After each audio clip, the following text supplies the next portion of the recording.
Morning, everyone.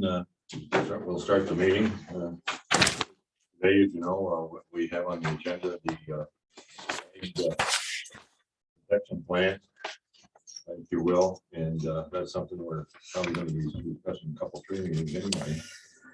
And what we also have is we have I invited the chairman of the agriculture committee here today to give you his input on it. The committee has met, the ag committee has met several times on this, and so but the one thing I want to mention before I turn it over to Bob for whatever he has to indicate about it is we're going to have to be out of here before 10. So if the meeting isn't done by then, we'll just have to carry it over to November 1st meeting in that regard. Is there anything that anybody wants to say before we start going through anything? Okay, Bob, turn it over to you, and you can explain what the ag committee's been doing, and go from there if you don't want. Okay, I haven't met most people in here, so can we just? Oh, I'm sorry. Okay. Well, Dave Emery, We've right? met before, yeah. This is John Casey. He's on the ordinance committee. Doug Finch, and you met him earlier when you were here. This is Shauna, the planner, Chuck Oyer. He's on the chairman of the planning board, and Terry. No, Terry Finale. Now you do. He's on the town board and chairs the planning and highway. Yeah. And what was your first name again? Bob Bob. Last name? DiCarlo, DICARLO. So Bob, just so you know who everybody is, so John and Dave are both on the zoning board. Chuck is the chair of the planning board, and Terry and Gary are on the town board, and then Sean is town planner, and Kim does secretary work, and Bob's the chair of the ag. They're also on the ordinance committee then. Yes. Yeah. Well, four of us Four, are. yeah. Yeah. I moved Yeah. through. And what is your role? What do you do? Who are you? Dairy farmer. Baba Farms on Cooley Road. For the town of Kennebec, he's the chair of the ag committee, Yes. but then he's Okay, yeah. full-time, he's Yep, full-time farmer and chairman of the ag committee. So you all received a copy of this ahead of time? No. Didn't, okay. Nope. So I don't know how much, has there been any discussion about it before, Gary? Or Well, The in this committee committee, has received it multiple times. Yeah, I mean, I think there was just a minor change Yeah. to in regards to what was passed out today. It looks Hey, like, Tom. yeah, some minor A changes. couple of little changes, the July 26th that everybody's had in advance of this meeting. I apologize, but I don't recall seeing this, but I could be What's the wrong. date on that, John? no, that's the one. I just passed 7/26. out. One you 21. handed out? But you got the July 26th one. They're both done. I'll take your word for I got it, I it. Okay. I'll take your word for it. Yep. But I probably was focusing on other things at the time, maybe, so. I'll just give a quick background, I guess, on the why we're trying to work on this or how it came about. So we on the ag committee, we see all the referrals, make comments as needed. But we've just continued to be concerned by continued creep of development towards productive farmland, making it either more difficult to farm or just putting more development risk to good quality farmland in the town. So we wanted to try to come up with some way that there was a little bit more teeth in what the ag committee could do, and just try to protect the good farmland that we have in this town while still allowing landowners to have some options for their land. So basically the issue was that I don't know, there's no map in here, but the strategic farmland protection area. Yeah. Okay, there it is. Through discussions with Doug, you'd get developers would want to do something in this strategic farmland protection area, but there was really not, even though it was in the protection area, there's nothing really to stop any development on good farmland as long as it meets all the zoning requirements. So we wanted to have an overlay district that would restrict that development a little bit further or at least protect some of the better farmland or larger parcels of farmland. So this was what our committee and Doug put together as a plan. Let me just jump in a little bit on the Yep. backstory for everybody to help you out there a little bit, Bob. So, so the 2003 comprehensive plan, that really kind of started the basis for the identification of the agriculture areas of the town of Canandaigua. That's really where the AR1, AR2 came from. And the 2003 comprehensive plan also identified the 3 growth nodes in the town of Canandaigua, which presently we know them as Uptown, MUO 1, 2, and 3, the gateway area up near Ace Hardware, and then the County Road 10 area. 2011, there was a comprehensive plan update done, and in that comprehensive plan update in 2011, the #1 goal, and it's actually right behind Gary on the list of the goals from the 2011 that was then reaffirmed in 2015 by our Citizens Implementation Committee. But the #1 goal was establish a regulatory and economic framework for support, the protection, and I can't read that. Continued development. Continued development of agriculture, right? So then, thanks, John. And then 2015 into 2016, what the CIC said is, and working with quite a series of groups, was we really need an agriculture enhancement plan. And that was really something that the New York State Department of Ag and Markets strongly recommended that the town of Canandaigua was missing. The town of Canandaigua was trying to do these purchase and development rate programs, but without a strategic, or I'm sorry, an agriculture enhancement plan, there was no real basis. And so that agriculture enhancement plan, we did an RFP, we hired Labella Associates, and we put together over almost a 2-year period, we developed that agriculture enhancement plan that was adopted by the town board in August of 2016. There were a couple of primary key things that came out of that agriculture enhancement plan, one of which was the creation of the agriculture committee, which didn't exist prior to the agriculture enhancement plan. So that's one of our newer committees. The second thing was the creation of the strategic farmland protection area. And then the third piece of that was really, looking at the regulations, the codes relative to promotion and protection of agriculture. So in 2017, there was an immediate update of some codes that were identified that were actually harming the promotion and protection of agriculture in the town of Canandaigua. And so those updates were done, I think, in 2017 into maybe 2018 with Eric, and I know he came through the ordinance committee with those. But we continue to have these conversations about the strategic farmland protection area, as Bob was saying, that it has this red line on the map of the town of Canandaigua, but it does absolutely nothing. You want to build an apartment project on prime farmland in the town of Canandaigua, if you can get conservation subdivision approval from the planning board, have at it. It's nothing more than a red line on a map. And so that was the concern that I kept hearing from the agriculture committee as we identified this area, but there was nothing really that did anything. And I'll give you the perfect example of that. And it's something that I run into all the time. There's a piece of property on 332 that is in the dip on 332 that as you come back up, as you're going north, it has a silo on it. I think we're all familiar with that piece of property there. It's been for sale, right? So Simmons Rockwell has owned that piece of property. It's a car dealership from the southern tier. They've owned that property for about 10 years. And they had always had plans to put a car dealership up there.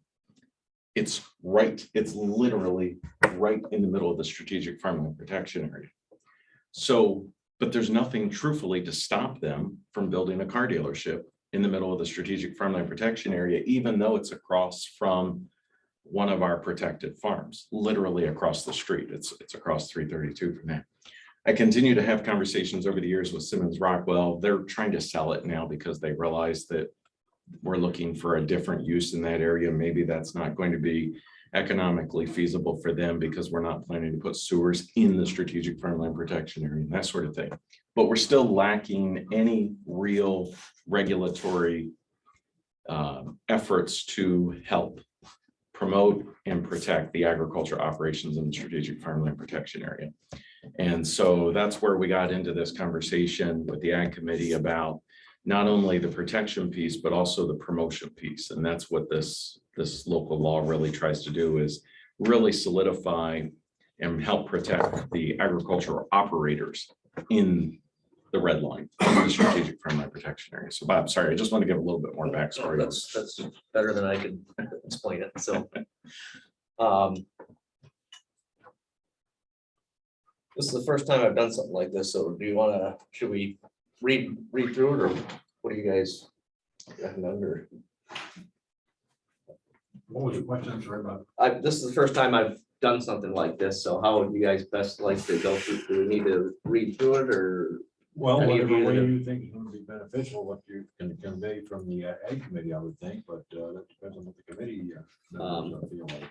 If any of you that saw it before, had Through the, had some questions. maybe the sections and what each section does. You don't have to read it, Bob. We can catch up with that. What I think we ought to, or we need to, before we start talking about the details, talk about this conceptually. Yeah. I'm not calling the details. I'm calling yeah. just What do we have in front of us here? in terms of- So conceptually, I struggle with this a little bit because what we're saying is that let's take the Simmons Rockwell property as an example. Someone sold it, probably a farmer, sold that property to Simmons Rockwell because they were going to get, it was an economic benefit to them to sell it as opposed to continuing to farm it. And what we're saying by this plan here, or this new ordinance, is that we're going to restrict people from selling their land if it doesn't meet a farm requirement in this particular area. And So let's be clear, that's not what this That's says. not what it says. what does this say then? This is related to subdivision, Mhm. further subdividing of parcels, Okay, so if, much like we did the scenic view shed overlay. I understand.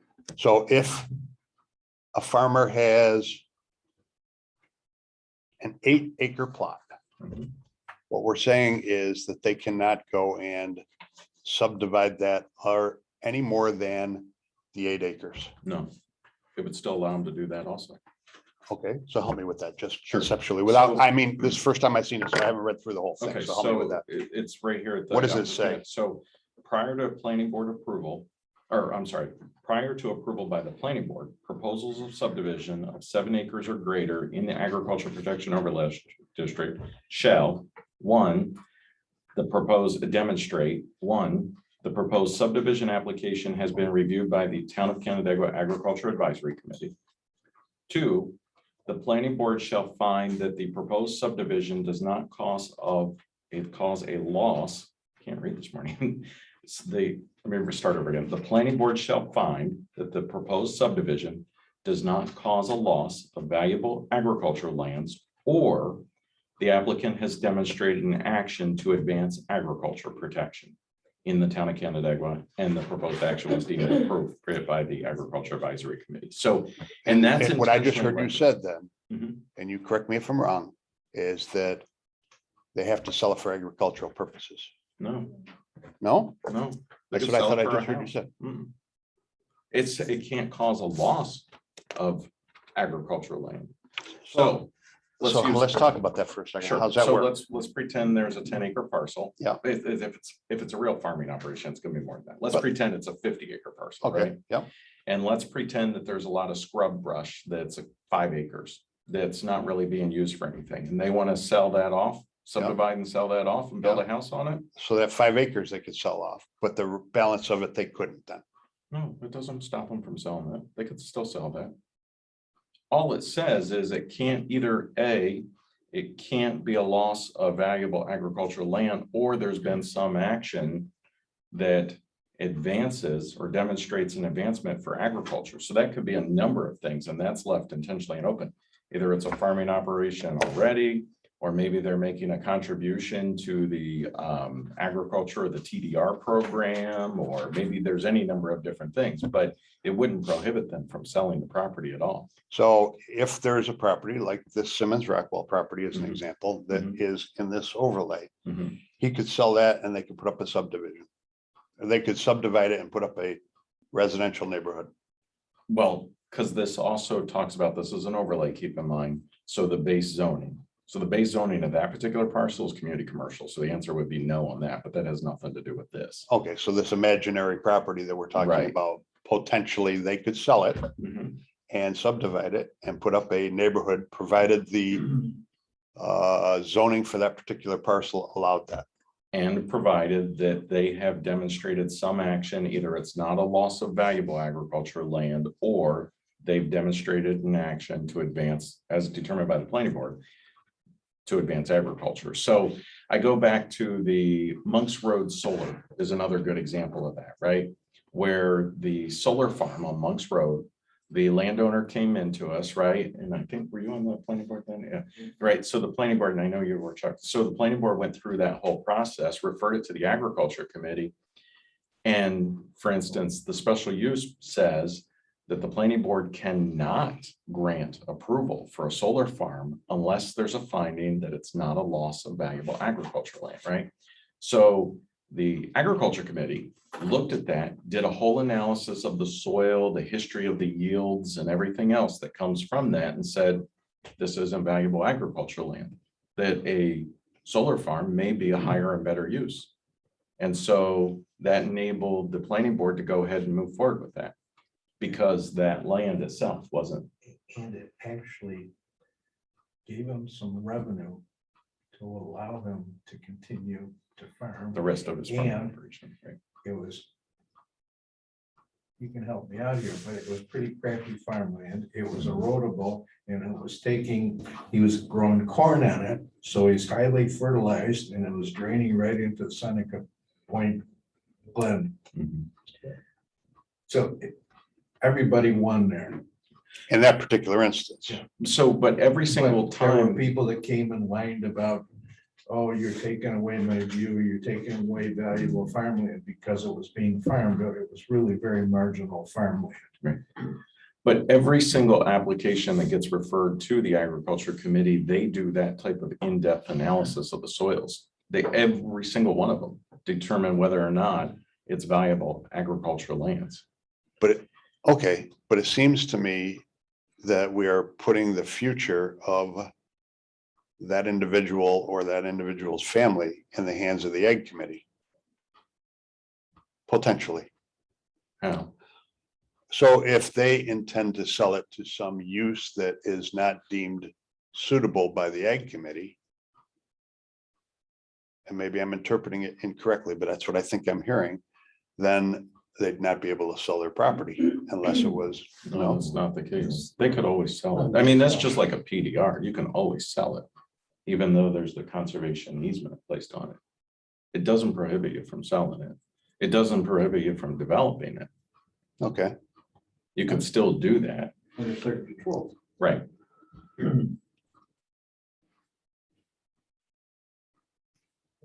I think his question is a very important one though, because I think that's the, reading through this, I thought that would be the biggest question from anyone is, you know, how, because someone's invested land or money in land over time and how much. Yes, we want to preserve the right farmland, but I understand that, you know, as a landowner too, that someone doesn't necessarily want to be restricted too much. I think that's an important question. What other, I think the other options are very important to consider. Well, it seems to me, and Bob, you probably know this, or Dave, you probably know this better than I, but farmland across America is probably the most exemplary example of the free enterprise system going. Farmers have to learn how to make more product on an acre of land than they ever did before in order to be profitable. And the free economic system dictates that more than regulation does. Am I right or wrong? I think it also depends on the municipality, what regulatory Yeah. controls they have in place. Well, Well, kudos to the dairy farmers, but there's been more money made off the federal government for agriculture than there ever has been generated by farming, period. And, you know, which is, who knows how long that heroin addiction is going to continue, but that's another part of the problem, but. so what you're saying is that farming is more subsidized now by the federal government than it ever has been. I believe so.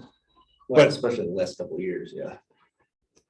But, which that probably helps keep a lot of unproductive land in production, which probably would be better used for development or other uses. Well, and that really gets back to the comprehensive plan, right? So the comprehensive plan says generally that the town of Canandaigua, yes, we have our growth nodes like Uptown and stuff, but it says that we're an agriculture community. So unless there's regulatory provisions in place to achieve that vision, then that vision over time will go in a different direction. I mean, it's just a matter of time. So let's use another example. And I'm not at all, not trying to pick on the Millers or the Moore, John Moore or John Moore or anything, but like the farm that's next to Miller Park.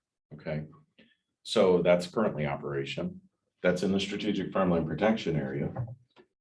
If we don't have any regulations in place, we're already building a housing development across the street from Miller Park. How long do you think it is before another housing development is proposed for that farm that's there? And if that's okay, that's okay. But if there's no regulatory provisions in place, that's the creep that will continue to happen. And I can tell you just, from, okay, the one development's gonna be over there because it's gonna happen. That's already gonna make it tougher to farm that next to Miller Park because they're not gonna want to smell manure, they're not gonna want to hear noise, not gonna want dust. So it's just, I think, we've talked, you understand, just every little bit, it just moves farther and farther. And that was a big piece of the agriculture enhancement plan for the creation of the strategic farmland protection area, which is also why we did the Paddleford Greenway to begin with, because these are some of the largest farming operations in the entire town is in this area.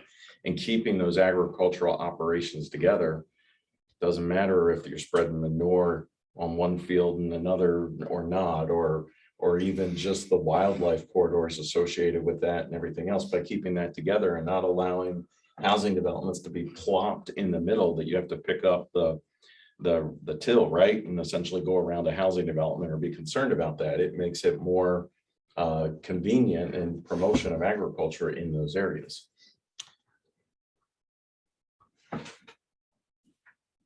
I guess hearing this, it raises a couple of thoughts or ideas for me. The comprehensive plan and the goals, I'm guessing were mostly developed by people that were or are not farmers. Now, I'm sure there's some farmers mixed into that group that are determining these goals, but I'm kind of wondering as we sit here, do we need to hear more from the farmers themselves in terms of what their desires are? Well, we did that with the agriculture enhancement plan. I mean, that was specifically, I mean, Bob, you can feel free, but there were a lot of farmers involved with that. Bob, Seth was involved with that. Mark Stryker was involved. Okay, so we Our have done that. three then, is what you're saying. largest farmers were all intimately involved in that. Okay, Well, even the smaller ones, I think everybody that had 7 acres or more was canvassed and surveyed and things like that for feedback. okay, good. And we had many public meetings. That was about a 2-year process, I Yeah. think, and that was a long process. And So that's been done. yeah, We talked about comprehensive plan. I think I've been involved in 3 of them now.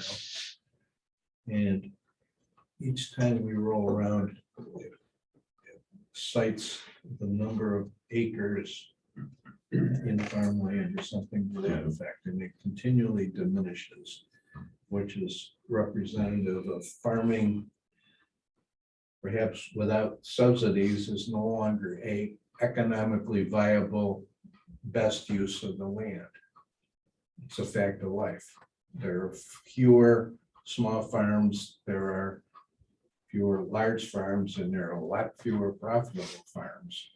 So going back to what you're concerned about, are we protecting property that's gonna be this prime if drained is one of the ones that kind of bothers me. You can make almost any land grow something, but is it good farmland, and are we protecting it or restricting so the the blue, owners as to what they can do when ultimately it becomes less and less profitable to be a farmer of whatever size you can be in the town of Canandaigua.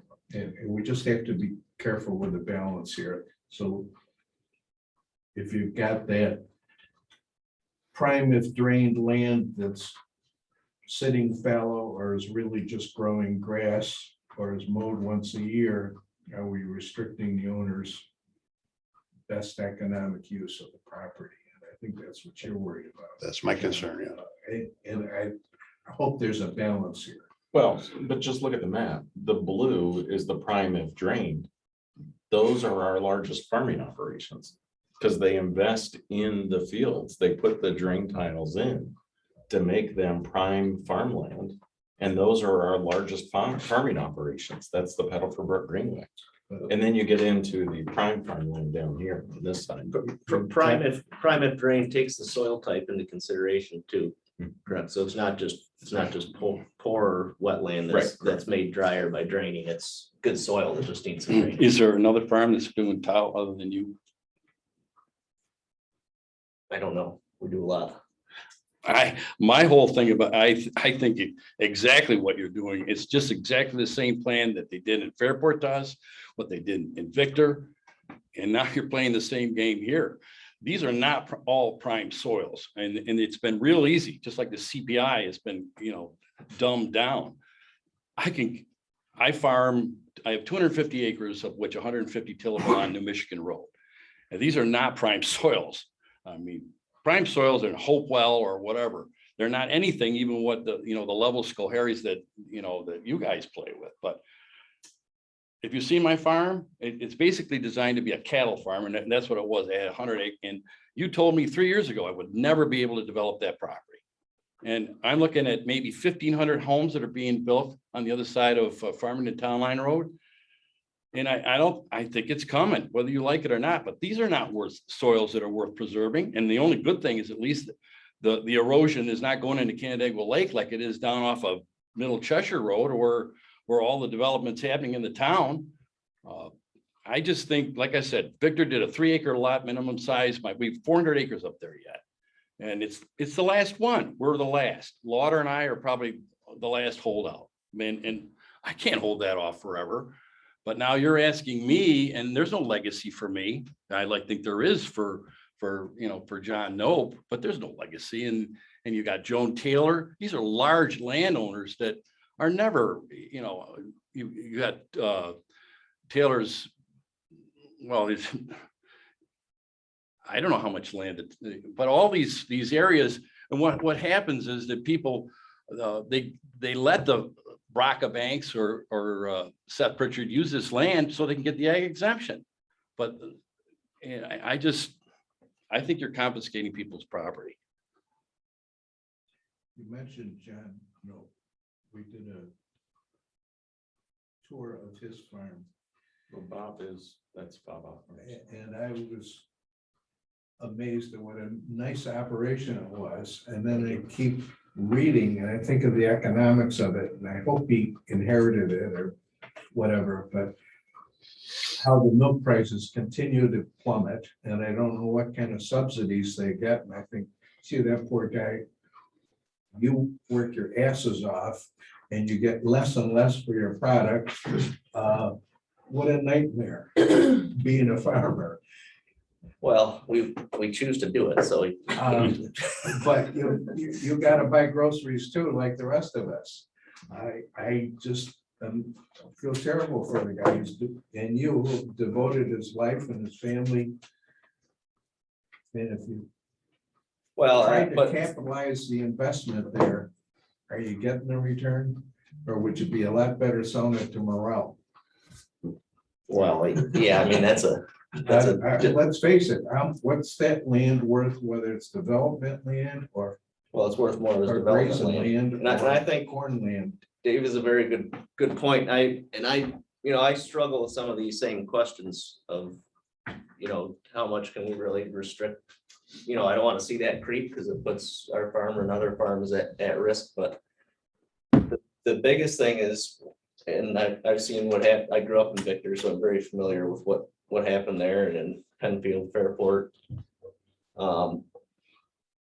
yeah, you can say you want to protect this land, but somebody has to be willing to farm it and farm it profitably. That's the best way That's the key. to preserve farmland.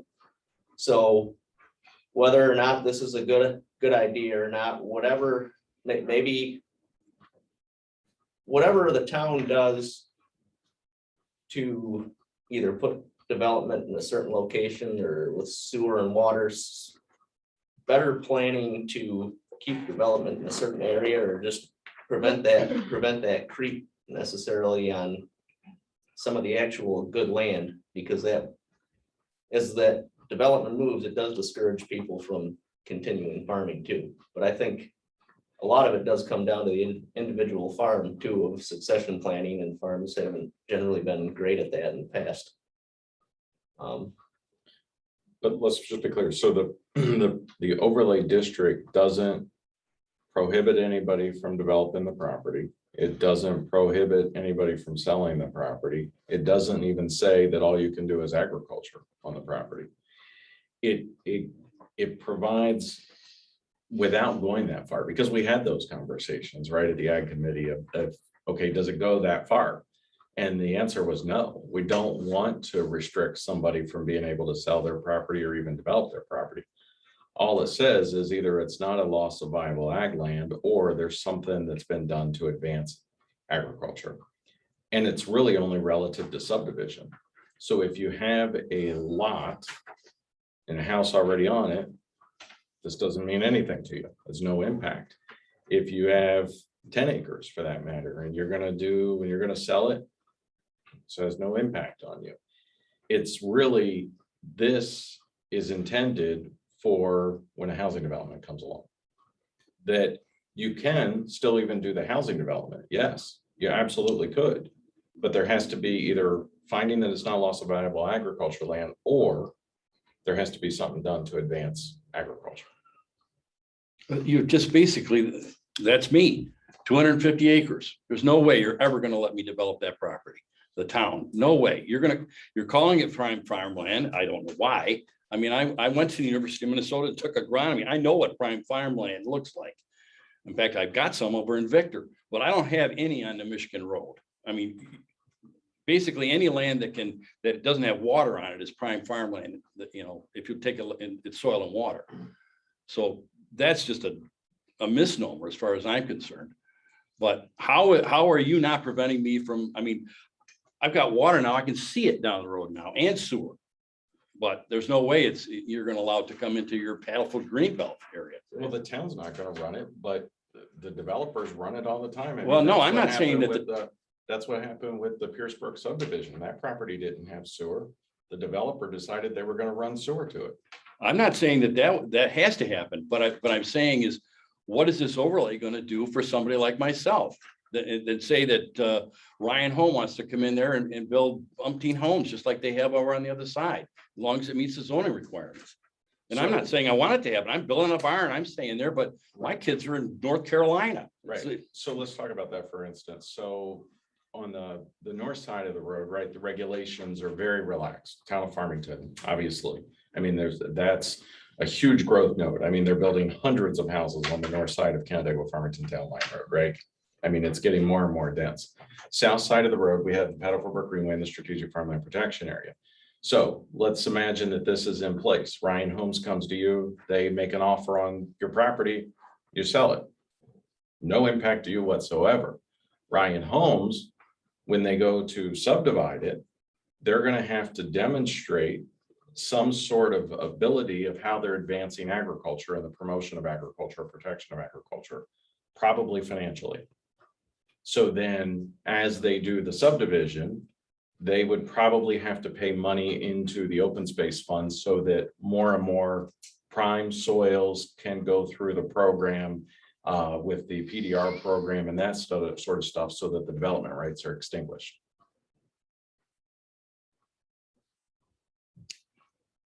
Let me ask a question about zoning. Most of these areas that are identified as the strategic agricultural areas, what are they zoned? Different? Every area different? Now, most of it is AR1. There's some, or I'm sorry, AR2, I'm sorry, most of it's AR2, some of it over Meaning- here is AR1, Meaning it's gotta have a 2-acre development 2-acre minimum. and 1-acre development. Correct. So how are developers getting around that? Conservation subdivision. So what they're doing is dedicating a portion of the land as green space, and then they're developing whatever's allowable to be developed. Which then sits there as fallow green space instead of for agriculture, right? Is that the issue right there? That is the issue, because then you're taking, you're basically, you're continue to diminish the agricultural lands. So, And then as Bob was saying, like that example we used of the development next to Miller Park, that's going to continue to make that harder, more difficult to farm. okay. So what we're saying then is that the conservation subdivision requires a certain amount of land to be green, let's call it. Mhm. And what we're doing, trying to do with this is make it, rather than green, make it agriculture. Essentially, yes, or at least advancing the protection or promotion of agriculture in some way. Plus, it also, this overlay goes into a whole series of things to help the farmer make sure that they're not going to run into issues with the underlying zoning. There's a whole series, other series on this, but let's set that But aside. set for a that second. aside for a second. Yep. In simple terms, what we're saying is, rather than make it green space, you promote agriculture with it in some way. And it's defined here Yes. in the simplest form. That's kind of what I'm hearing. A little bit, but it also, going back to the Dave example, what this would do is it would allow Dave to sell it still for development. He could absolutely still do that. But more than likely, either the land has to be found that it's not valuable agricultural lands, or there more than likely would need to be some sort of financial contribution to the fund to promote and protect other valuable agricultural lands. So it's. How they're do we linked. define that financial piece of it? Well, so the town board sets the fees, right? So the town board would establish, we have a, what is it, 100-page transfer of development rights study that was done by the state of New York on the town of Canandaigua in 2018. And it's called transfer of development rights, where you're transferring development rights from one parcel to the next or extinguishing development rights. This actually gets to that in its simplest form, where, going back to the Dave example, Ryan Holmes comes in. Let's just hypothetically say they're going to put up 150 houses. They may have to pay based on a fee to be determined by the town board, but let's hypothetically say it's $1,000 a house, right? They may have to put $150,000 in that fund for building in the strategic farmland protection area, which then the town uses to help extinguish the development rights on other prime soil parcels. I understand that part in the process, but the question then for me becomes, that $1,000 sounds like it's arbitrary and TBD, the town board. Well, the town board sets the fee every single January. Okay, so it is predetermined and there's a Yes. fee established. Yes. Okay, that's what I was Yeah, getting yeah, at. So Okay. it's not at the time of application. Right. It's already just- predetermined right. every year, Yeah. January and Right. whatever that number Right, is. right. Can you give me, is the $1,000 the round number roughly, Probably, right around the ballpark? probably. So that's not an exorbitant amount of money Right. to add on to a So there's, single family home. If using Dave's example again, if XYZ wants to come in and develop his land and they have to end up paying a fee, if it was $1,000 per new home or new building or whatever. Right. That doesn't seem like an exorbitant amount of money. right, they could then be used, because right now, the only revenue source, what I would say, for the open space fund, which is what we use to fund the purchase of the development rights and that sort of stuff, is usually at the end of each year, the town board just says, okay, is there any money left over? And then they make a contribution into that fund, and then it's used for that. Whereas this, but there's so many linkages to all of this, right? It's And complicated. It does, and it gets complicated very, very fast. And there's our whole conservation program that we also have to relook at because the state programs are changing a little bit. But up until this point, the way that has worked is state ag and markets will fund on these are very, very competitive grant applications, but they'll fund 75% of the development rights on these PDRs. And then the town is making a contribution to get that application across the finish line. And so this fund could then be used to help with that instead of it coming from the general fund. So essentially you have the new development. I know, Terry, we talk about this sometimes, but you have the new development that is like the example of Dave's example, it's encroaching in the strategic farmland protection area. But in this particular example that we're talking about, they're making a financial contribution to promote and protect agriculture in that same area. Just so I understand that, the way that would work is, so say that example, there's some lower quality farmland someone's gonna develop. So the developer puts money in that, then this landowner over here that has really good land wants to sell. So you might have a discussion, well, is there a farmer that will buy it instead? Farmer buys it at right farmland price, and then the town's got that extra money, So like the PDRs. yes, very similar to the PR. So two things. So the farmer, the selling that you're talking about over there, the farmer may not be selling the actual title to the land. He might just be selling the development rights to the land. And but retain ownership, retain title to the land, which the town would then put a perpetual conservation easement on that to make sure that that land, but there's a pretty rigorous process that we go through in determining whether or not those are prime soils and all that stuff. Or the farmer could sell the land, the town has not purchased any farmland, just flat out buying it. I don't know why we would, truthfully. But another developer or another farmer may come in and buy that. And I use example, we had this happen not too long ago, where a farmer wanted to come in and buy a piece of property, but they really couldn't afford it. It was kind of like somebody getting started. They really couldn't afford it on their own. But by extinguishing the development rights on it, it essentially brought the value down of the title transfer enough that they were able to purchase it and then continue in the agriculture. Kudos to the PDRs. I get all the, I think the town has done a phenomenal job. I wish Victor could have done such a thing. But the reality is, Doug, and you know as well as I do, Ryan Home's not going to come buy mine. They're going to finish Farmington first, and then they're going to go west. And then they're going to buy my, the partnership that I'm in Victor. They're not going to come into Canandaigua. They're not going to play this game. And to me, that's just I think it's just confiscating property. And I think there's a lot of people. How many farmers are there? Viable farms are they in the town of Canandaigua? In reality, 7, maybe. But you got, the whole Paddleford Greenbelt is maybe 3 farms total. And I understand the need for towns to keep open land. It's much cheaper to have open land than it is to have developed. And that's a key point here. Open land as opposed to farmland.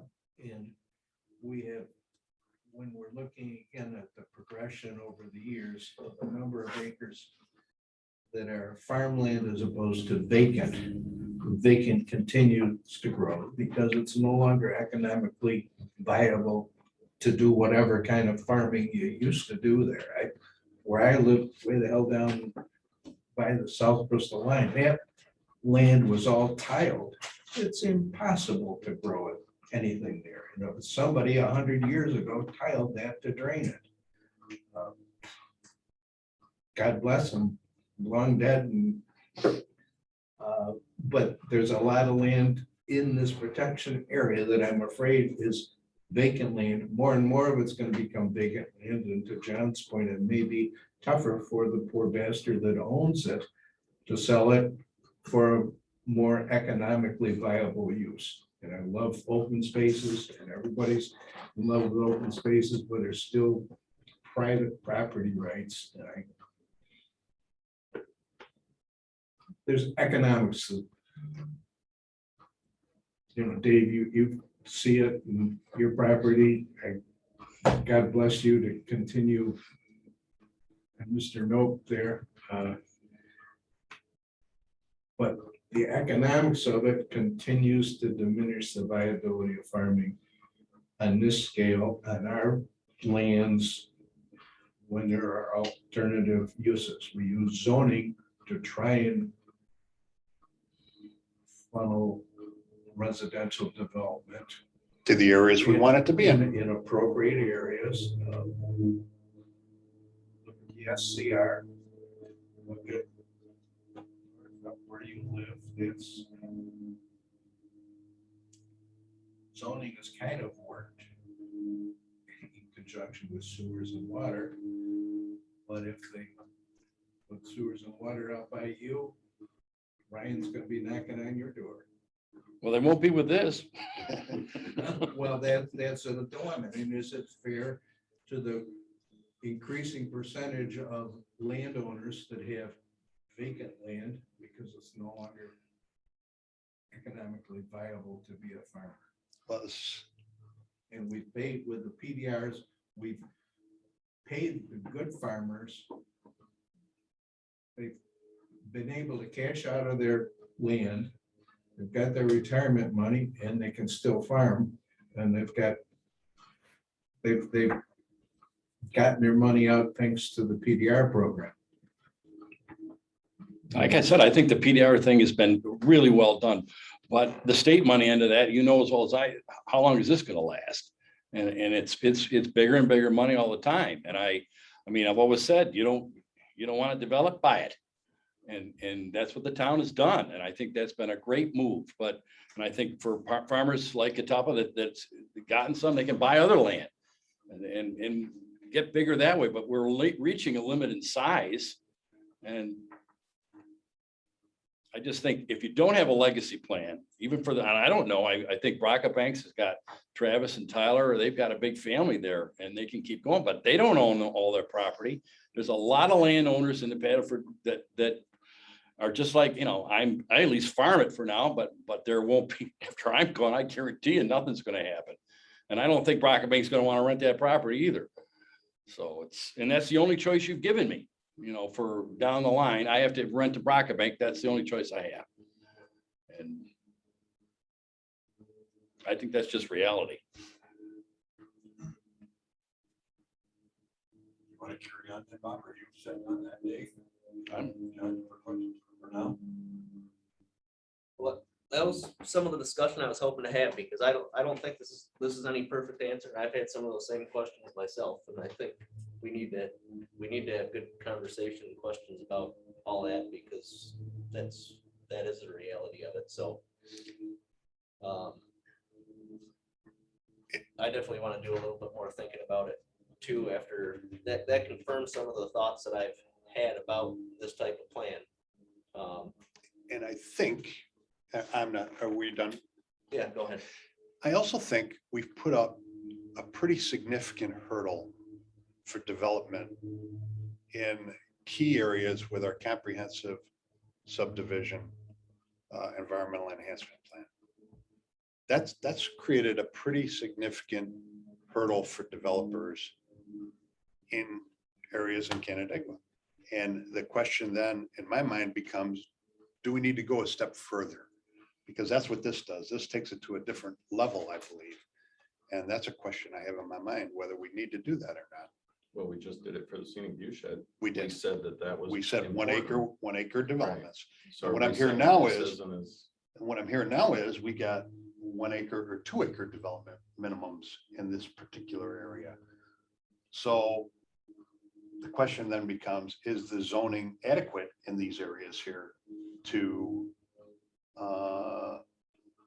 restrict development and force it into the areas where we want to be growth nodes? Well, so let's. talk That's the about that question, For just a quick second. So we've had tons of different conversations about that. And Dave brought this up in Victor with the 5 acre minimums.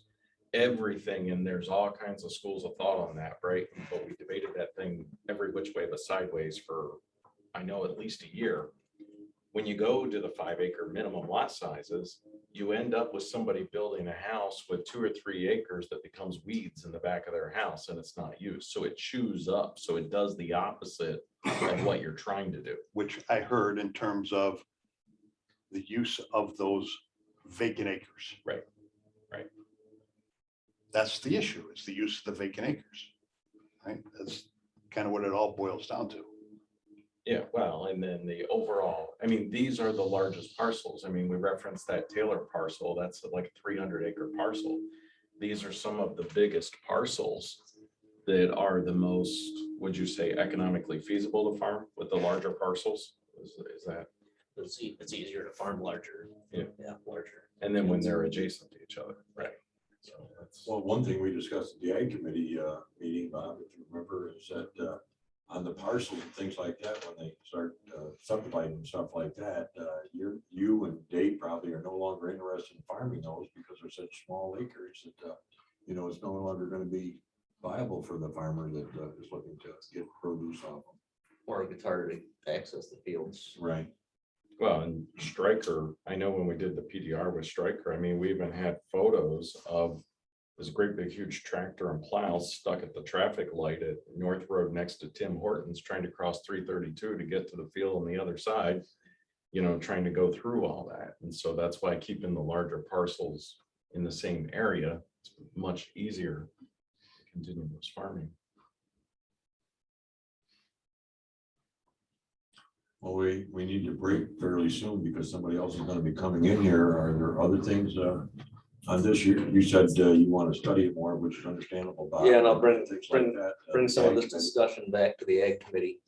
Kind of my question, have they looked at this draft at all? Yeah, Yeah. we've gone through the whole And thing. we spent quite a lot of time on The different product meetings. we're looking at has been reviewed by the Ag Committee. Yeah, we went through it once. Is this what the Ag Committee is advocating, or is there some question in your mind now?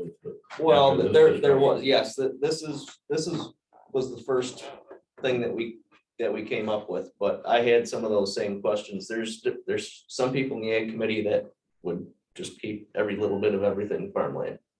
I don't think that's, all the questions everybody had today was what I've thought too.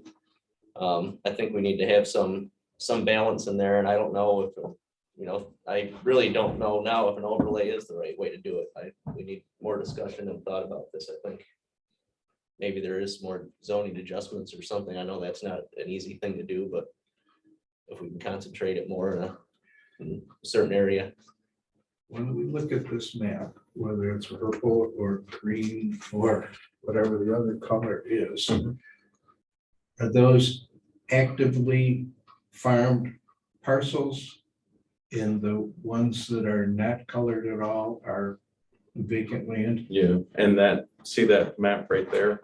That actually shows you the difference. The ones that are not active, I think, successional old fields where it's Which grown map up you into looking at, Doug? shrubland. The one that Kim's pointing at, that one right there. The lower left? Yeah, and then you get into all these maps. A lot of these maps actually are interrelated, and all this is actually spelled out in a ton of detail that Labella did in the agriculture enhancement plan. And then you get into the actual values and the rankings that were done of each of the parcels. And so that's the conservation. That's not the ag one. That's the conservation value. There's another one just like that for the ag. And you really start to see that the highest conservation or agricultural usage values of parcels, every single parcel in the town is mapped for that. You see that those are primarily in the strategic permanent protection area. One of the things that I think that the town could look at, if you want to look at what is prime farmland, it'd be very simple. One of my biggest problems, I'm not in the ag program anymore. All the land that I have on New Michigan Road is HEL. And HEL is the worst designation anyone can have who farms clay soils.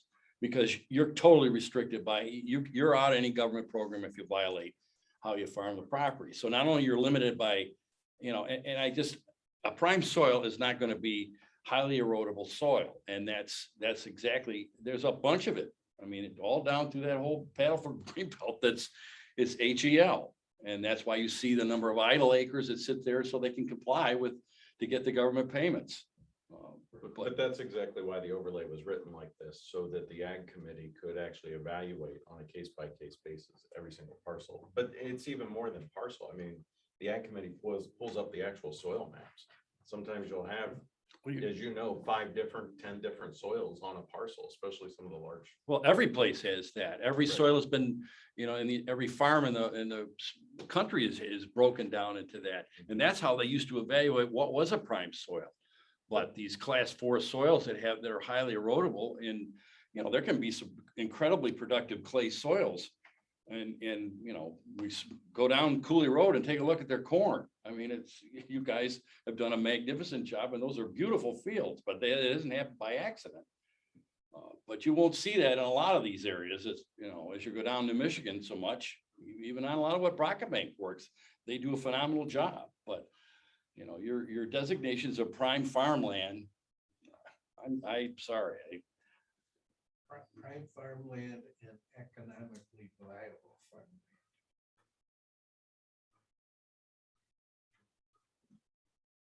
And you throw in valuable agricultural. I mean, I don't know what the connection is between prime land, valuable agricultural lands, what you're showing up there. I mean, there's got to be a connection. Because there's no definition of valuable agricultural land as far as the drainage regulations. Is it the prime land or? Well, we're talking about just 7 acres or more within that In the red subdivision. line, which is pretty restrictive. Yeah, I mean, in terms of valuable agricultural land, right? So that's like the Monks Road example that we were talking about. So it would be, I mean, you could classify the different soil types and say if it's this soil type, it's valuable or not, or give some flexibility for the ag committee to evaluate the actual So it's application. subjective to the ag Yeah. committee's interpretation. Okay, well, if you want to put that one, then that's fine. Bob, you probably aren't gonna have a meeting before, you know, next ordinance meeting, which is November 1st, right? We can, if we need to. Might be good to.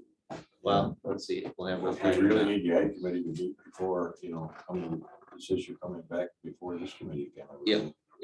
Yeah, we need to have a lot of discussion. Yeah. And I'd like, There's no rush on this. Yeah, I mean, no. This is just. maybe we'll plan on, if we can't have a meeting before then, we'll just plan on it for the next ag committee meeting. It'd be When's your November or next something. meeting? It'll be whatever the second Thursday of November is. The 11th. Yeah, but that's a holiday. Okay. Could I ask a favor, please? Yep.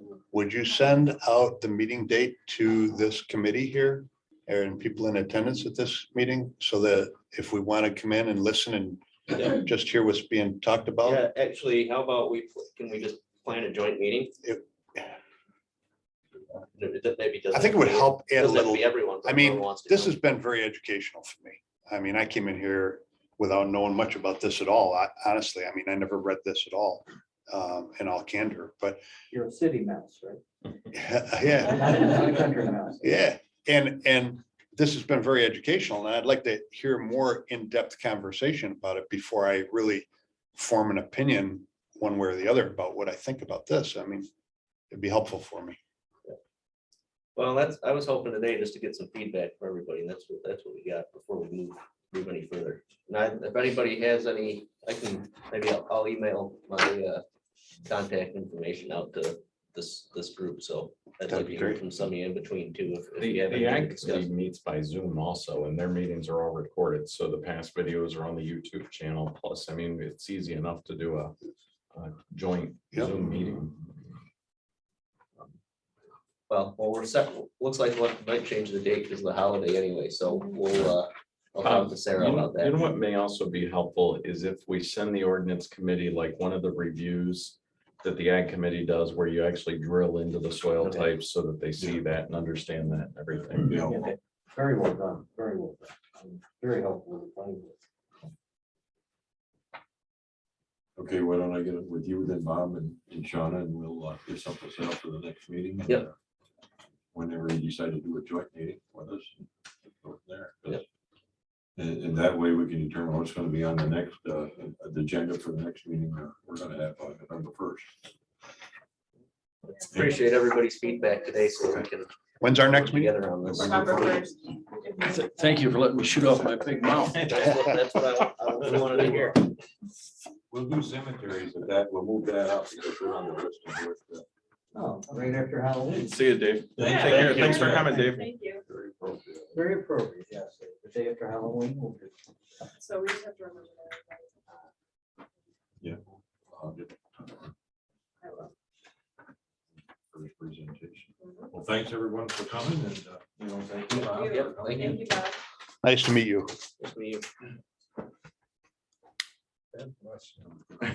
uh,